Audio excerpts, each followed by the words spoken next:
So, okay guys, ito, after nga nating mamalengke at mag-supermarket, yan, Daddy Jepon nyo, nagpalit lang tayo ng t-shirt kasi nga, basang-basa kanina ng pawis yung damit ko. So, ayan guys, after ko nga makapagpahinga ng at least 1 hour, yan, Daddy Jepon nyo, tuloy-tuloy na talaga. So, yan, inayos ko na yung mga pinamili natin guys, at ayun, inuna ko nang ayusin yung mga noodles. So, ayan guys, diba, napakasarap lang talaga sa pakiramdam, kahit pa paano nakakapagpatuloy tayo. At ang sumasagi sa isip ko, after kong gawin itong mga bagay na ito, talagang makakapag-relax na tayo. Yun, patinda-tinda na lang. So it means marami na naman tayong mga bagay na masisegue at magiging productive yung mga susunod na araw natin guys. At syempre, mas makakapag-focus tayo sa family natin. Yan yung pinakamasarap talaga guys pag may maliit ka negosyo. Pag natapos mo talaga yung mga task mo, talagang chill-chill ka na lang at marami ka pang magagawa. So yan guys, tuloy-tuloy lang ako dito. Grabe, ang sarap talaga sa pakiramdam niyan guys kasi talagang pinractice ni Daddy Jepo nyo yan. Alam nyo pa guys, kung ako kaya ko, naniniwala ako, kaya nyo rin to. Basta sipag-sipag lang at syaga syempre. At lagi mong samahan ng dasal yan. Kasi nga guys, yung mga bagay na ito, hindi ko magagawa kung hindi dahil kay Lord. Yan guys, nagtataka siguro kayo, di ba? Bakit ko napapagpatuloy itong mga ganitong bagay kahit na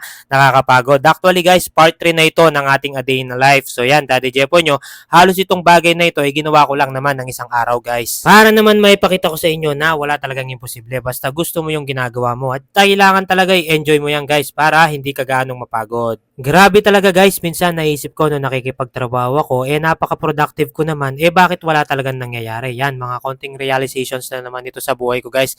Nung nakikipagtrabaho ako, compare ngayong may sarili na ako negosyo. Yung tipong halos yung buhay ko, inalay ko na sa pakikipagtrabaho, tapos minsan ka nga lang magkamali, talagang yun yung makikita ng isang kumpanya. Talagang ganun yata siguro guys, Daddy Jepo nyo, ayoko ng ganun, kaya yung unang step na ginawa ko, umalis ako sa comfort zone ko, nilakasan ko yung loob ko at ayun nga pinag-pray ko kay Lord itong negosyong ito at ayun, buti na lang ay sobrang bait talaga ni Lord at pinagpala niya sa akin ito. At syempre, kapag binigay ni Lord yun, dapat talaga ma-maintain natin guys. Dapat tuloy-tuloy lang tayo. Sa pagbubukas naman ng isang munting negosyo guys or kahit ano pa man yan, pag talaga sa umpisa medyo mahirap. So kailangan talaga sanayin mo yung sarili mo.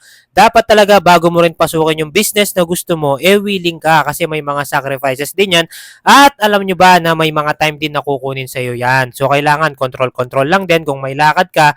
Minsan nasakto, kailangan marami kang gawin sa business, kailangan i-sacrifice mo, tignan mo muna yung lakad mo, kung hindi ganun ka-importante or ano man na invitation yan, kailangan i-pass mo muna. Yun yung mga tinatawag ko na sacrifice guys. At syempre, isa pang tip guys, pag nag-uumpisa ka, kailangan talaga tutukan mo yung business mo guys. Yan, kailangan kontrolin mo rin yung sarili mo sa mga konting tukso tulad ng mga iba't ibang bisyo. Sa totoo lang talaga guys, ito share ko sa inyo yung kung paano si Daddy Jepo nyo. Yan yung mga experience ko. Dati talaga naninigarilyo ako, manginginom din ako guys at marami rin akong barkada.